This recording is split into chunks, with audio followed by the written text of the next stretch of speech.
प्रणम्य शिरसा देवं गौरीपुत्रं विनायकं भक्तावासं स्मरे नित्यं मायुक्कामार्थसिद्धये। प्रथमं वक्रतुण्डं च एकदन्तं द्वितीयकं तृतीयं कृष्णपिङ्गाक्षं गजवक्त्रं चतुर्थकं लम्बोदरं पञ्चमं च षष्ठं विकटमेव च सप्तमं विघ्नराजेन्द्रं धूम्रवर्णं तथाष्टमं नवमं भालचन्द्रं च दशमं तु विनायकम् एकादशं गणपति द्वादशं तु गजाननं द्वादशैतानि नामानि त्रिसन्ध्यं यः पठेन्नरः न च विघ्नभयं तस्य सर्वसिद्धिकरं प्रभो।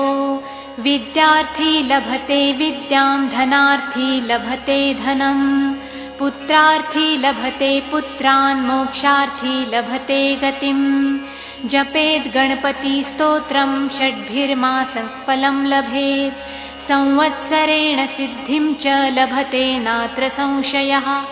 अष्टभ्यो ब्राह्मणेभ्यश्च लिखित्वा यात् समर्पयेत् तत्स विद्या भवेत् सर्वा गणेशस्य प्रसादतः।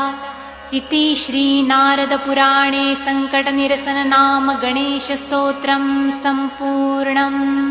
श्रीसीतारामचन्द्रार्पणमस्तु।